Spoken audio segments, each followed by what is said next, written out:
ಜಿಲ್ಲೆಯ ರಾಷ್ಟ್ರೀಯ ಹೆದ್ದಾರಿಗಳು, ರೈಲ್ವೆ ಯೋಜನೆಗಳು ಮತ್ತು ಕೈಗಾರಿಕಾ ವಸಾಹತುಗಳ ನಿರ್ಮಾಣಕ್ಕೆ ಸಂಬಂಧಪಟ್ಟಂತೆ ಶಿಕ್ಷಣ ಮತ್ತು ಶಿವಮೊಗ್ಗ ಜಿಲ್ಲಾ ಉಸ್ತುವಾರಿ ಸಚಿವ ಮಧು ಬಂಗಾರಪ್ಪ ಬೆಂಗಳೂರಿನಲ್ಲಿ ಅಧಿಕಾರಿಗಳ ಜೊತೆ ಸಭೆ ನಡೆಸಿದರು.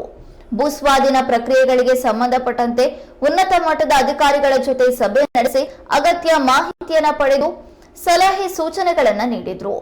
ಈಗಾಗಲೇ ಶಿವಮೊಗ್ಗ ಜಿಲ್ಲೆಯ ಹಲವಾರು ಕಡೆ 10 ಅಭಿವೃದ್ಧಿ ಕಾರ್ಯಗಳು ನಡೀತಾ ಇದ್ದು ಅವುಗಳ ಸ್ಥಿತಿಗತಿಯ ಮಾಹಿತಿಯನ್ನು ಸಚಿವರು ಪಡೆದುಕೊಂಡರು.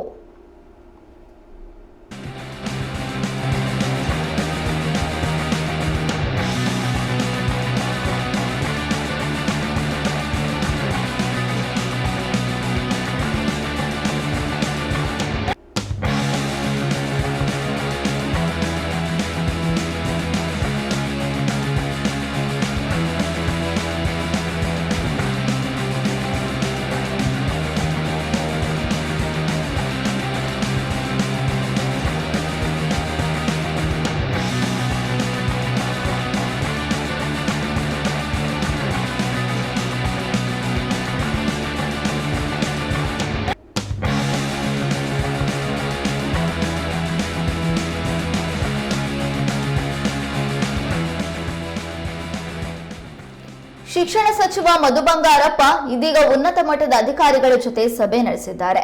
ಸಭೆ ನಡೆಸಿರುವಂತಹ ಸಂದರ್ಭದಲ್ಲಿ ಶಿವಮೊಗ್ಗ ಜಿಲ್ಲೆಯಲ್ಲಿ ಅಭಿವೃದ್ಧಿ ಆಗ್ತಾ ಇರುವಂತಹ ಕಾಮಗಾರಿಗಳು, ಶಿವಮೊಗ್ಗ ಜಿಲ್ಲೆಯ ರಾಷ್ಟ್ರೀಯ ಹೆದ್ದಾರಿಗಳು, ರೈಲ್ವೆ ಯೋಜನೆಗಳು ಮತ್ತು ಕೈಗಾರಿಕಾ ವಸಾಹತುಗಳ ನಿರ್ಮಾಣಕ್ಕೆ ಸಂಬಂಧಪಟ್ಟಂತೆ ಮಾಹಿತಿಯನ್ನ ಪಡೆದುಕೊಂಡಿದ್ದಾರೆ. ಕೆಲವೊಂದು ಸಲಹೆ ಸೂಚನೆಗಳನ್ನು ಕೂಡ ನೀಡಿದ್ದಾರೆ. ಅಗತ್ಯ ಮಾಹಿತಿಯನ್ನ ಪಡೆದು ಈಗಾಗಲೇ ಶಿವಮೊಗ್ಗ ಜಿಲ್ಲೆಯ ಹಲವಾರು ಕಡೆ ಅಭಿವೃದ್ಧಿ ಕಾರ್ಯಗಳು ನಡೀತಾ ಇದ್ದು ಅವುಗಳ ಸ್ಥಿತಿಗತಿ ಬಗ್ಗೆ ಮಾಹಿತಿಯನ್ನ ಪಡೆದುಕೊಂಡ್ರು.